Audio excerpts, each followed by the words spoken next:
Hi అండి, ఈరోజు capsicum curry వండుతున్నాను. Masala curry. సరేనా? Masala capsicum curry.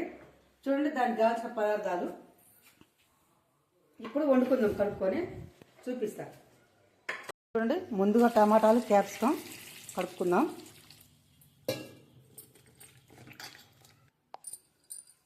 చూడండి, క్యాప్సికమ్ అయితే కోసుకుందాం.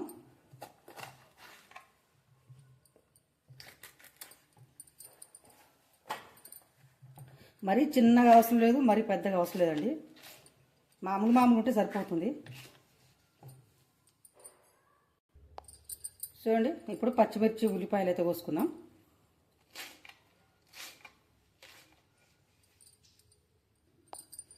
ఉల్లిగడ్డ కూడా కోసుకుందాం. సన్నగా కట్ చేసిన ఉల్లిగడ్డని ఈ మిర్చీలు ఇన్ని రెండు కలిసి ఒకటి గిన్నెలు వేసుకున్నాను. ఇప్పుడు ఒక 2 టమాటా అయితే కోసుకుందాం.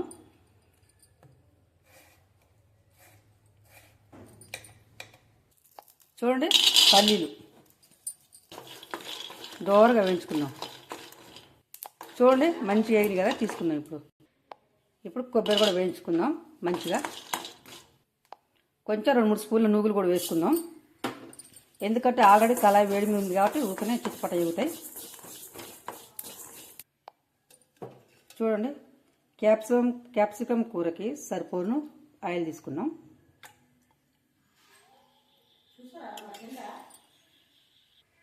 తాలింపు గింజలు వేసుకున్నాం, జీలకర్ర, ఆవాలు.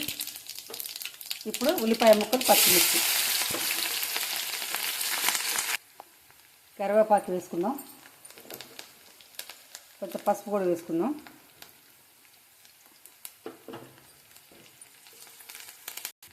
కొంచెం అల్లం వెల్లుల్లి పేస్ట్.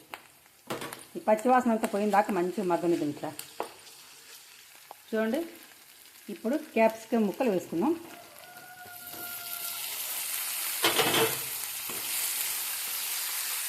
చూడండి, మంచిగా కలుపుకున్నాం కదా. ఇప్పుడు మంచిగా మూత పెట్టుకుందాం.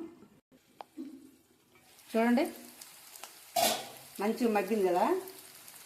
ఇప్పుడు కొంచెం కారం వేసుకుందాం, కొంచెం ఉప్పు వేసుకుందాం. ఎందుకంటే అల్లం వెల్లిపాయలు కొంచెం ఎక్కువ వేసి పెట్టామండి మేము. చూడండి, మంచిగా మగ్గినాయి కదా ముక్కలు. ఇప్పుడు టమాటా కూడా కొంచెం మిక్సీ పెట్టాను కచ్చపక్కగా. ఎందుకంటే గుజ్జుగా ఉంటుంది కూర, కూడా మంచిగా ఉంటుంది గ్రేవీ. కారం వేసుకుందాం, సరిపోను. కొంచెం వేస్తున్నానండి, ఎందుకంటే ఆల్రెడీ పచ్చిమిర్చి ఉన్నాయి కదా తాలింపులో, అందుకని. ఇంకో ఇప్పుడే మనం పట్టి పెట్టుకున్నాం కదా పల్లీలు, కొబ్బరి, నువ్వులు పొడి వేసుకుందాం. వేసుకొని మంచిగా కలుపుకుందాం. చూడండి, ఇప్పుడు పచ్చి వాసన పోయేటప్పుడు మంచిగా మగ్గింది కదా మసాలా. ఇప్పుడు కొంచెం వాటర్ తీసుకుందాం, క్యాప్సికమ్ ఉడకడానికండి. క్యాప్సికమ్ ముక్కలు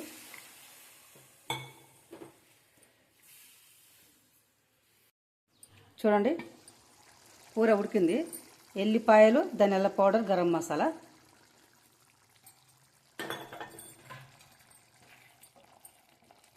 కలుపుకుందాం.